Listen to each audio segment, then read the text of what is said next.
there, everyone. Welcome to the Unfiltered Podcast. My name is Stephenson, Executive Director of Church Planting with Converge and also local church planter in Orlando, Florida.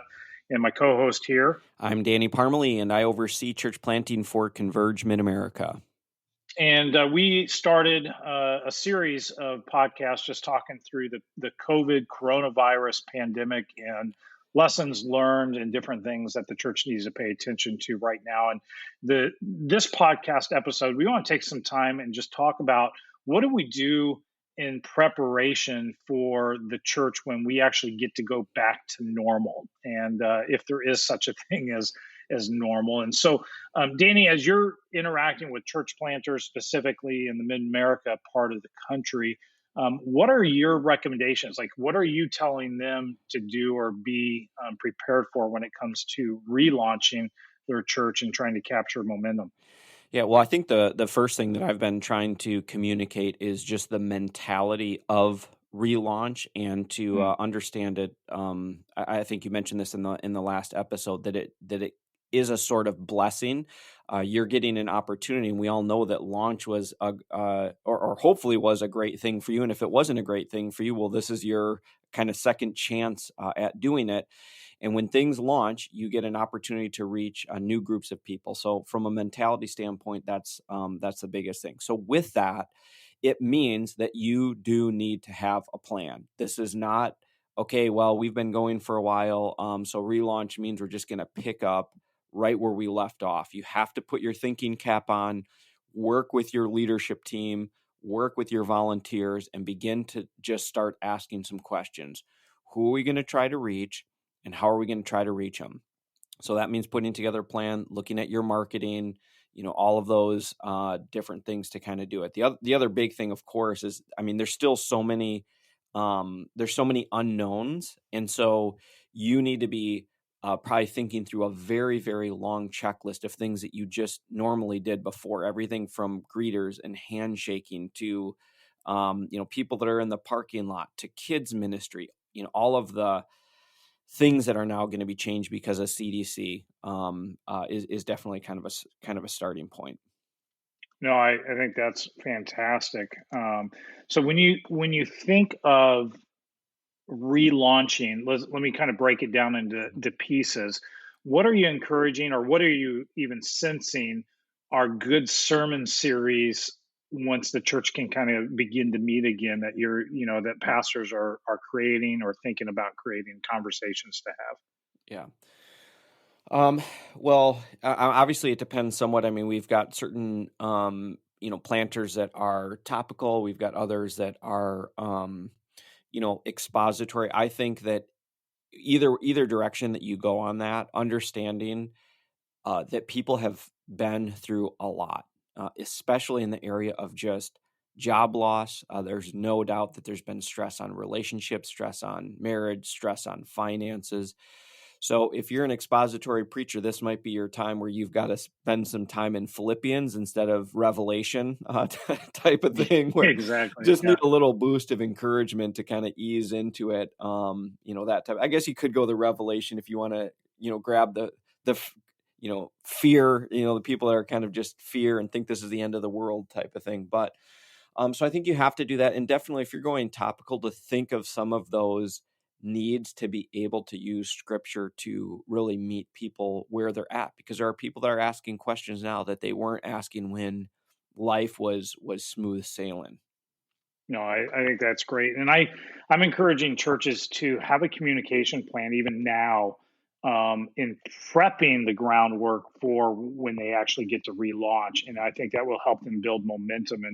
And I'm encouraging pastors, like, here's some key questions that I think you need to process, and you need to, as a team, whether or not that's an elder board or staff team or leadership team, work through, come up with a game plan, come up with the answers, and then begin to communicate these ahead of the relaunch phase. And I think it'll make your job a whole lot easier. So, for instance, what kind of adjustments are going to be made when it comes to communion or baptism? When it comes to the ministry, are we going to still pass the elements? Are we going to have people come forward? If so, what does that look like? Do we have social distancing in the way that we do communion? What are you going to do initially we're limited to less than 150 people, or 250 people, and you're a larger church setting when it comes to how you operate the service. How do you do offering? Are you going to pass a physical plate, or is that gone? Is that a thing of the past?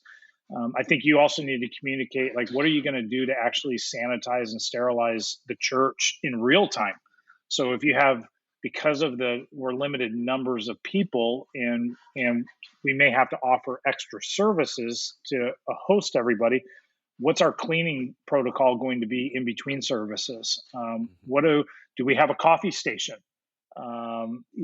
Or do we get rid of the coffee stations? Are we going to continue to offer virtual church experiences or not? I mean, the list goes on and on and on. But I think the more that you can get ahead of the game thinking through these questions, the easier it's going to make your relaunch experience happen. Yeah, and I think too that uh, pastors and church planners need to be prepared that not everyone is going to respond in the same way. I think there's these different kind of categories of people. There are the people that are like, "Oh, this whole COVID thing's overblown. I'm not wearing a mask. I'm not doing anything. As soon as church starts back up, I am there. I am front row. I'm shaking hands, hugging, and kissing people." And then you're going to have the people that are maybe slower. They might come to a service, and maybe it's just one person in the family that kind of comes to kind of check it out and see how safe things are, see if the adjustments, feel good. And then maybe, both adults come and, keep the kids with them. And then eventually kids ministry, to then those that probably for a long period of time will not return to church because the risk for them, it's just one more thing that they can, minimize what, the risk that they're feeling, and will continue to do online, which I think that, and this is, you maybe were alluding to this a little bit, but I think any relaunch should be careful of just, all right, well, we did online and, oh, that was a necessary evil. Throw it in the trash, get people just coming Yeah. back. Because I think you're going to miss out on a lot of people if you do that. Absolutely. And I think even what you're bringing up, the point that I think it'll be a slow trickle back in, even if we do our best work of trying to relaunch the church physical location experience. I think there's going to be a dip in volunteerism. And so pastors need to be thinking ahead of the game, even as they're prepping for relaunch. What if we have 50% of our children's ministry volunteers don't come back right away? Right. How are we going to operate our children's ministry in that given context? Mhm. And I think with that too, thinking of ways that you just shift volunteers. So the church plant that I'm a part of here in the Nashville area, now there's just a need for more people to be doing the online services. So, interacting. We need a whole group of people that's interacting with the 9 a.m. service on YouTube, and we need a whole different group of people that's doing the 10:30 YouTube service, and another group that's on Facebook, and another one that's on Instagram, so that it truly is not just, hey, here's the sermon that's online, go and watch it, but that there is this interaction, there's answering questions, there's meeting new people.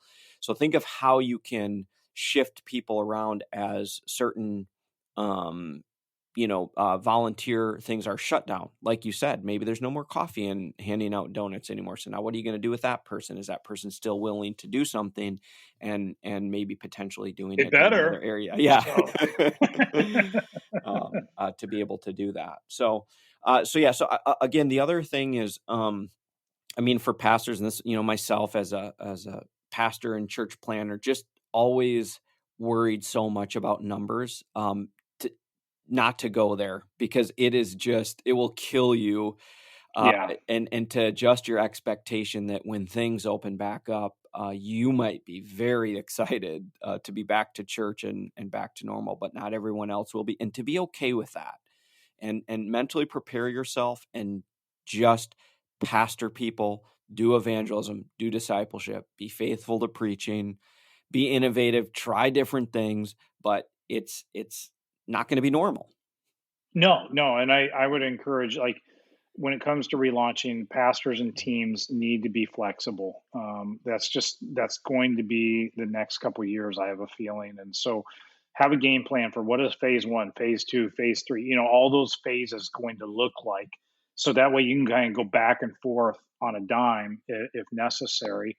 And then my biggest thing is, as you're relaunching, Pastor, um, pray, maximize what you can to create as much momentum in the community, Hmm. but don't moralize people's decisions if they decide to stay home.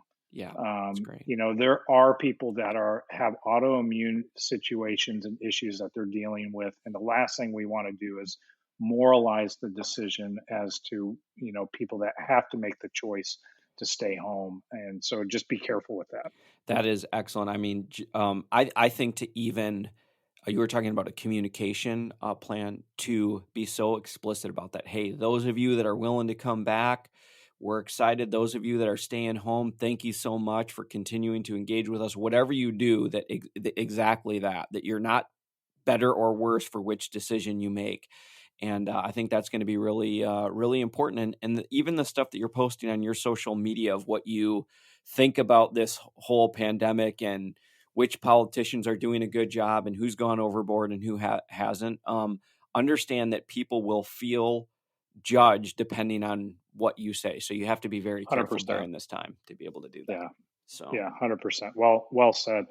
Well, Danny, I appreciate the conversation and the insight that you have as you're talking with church planters, in Mid America, and just what is it going to take to relaunch. And the reality is going to take it probably even more than any of us ever expect, but it could be a massive, massive reach for the local church and the community. And I'm praying for you, pastors and planters, as you're thinking through this and creating a strategy. And we'd love to be able to walk with you. If there's anything we here at Converge can do, feel free to reach out to us as well. So this has been the Unfiltered Podcast. And again, it's been a pleasure having real conversations, and specifically in this COVID world. And so until next time, keep it real.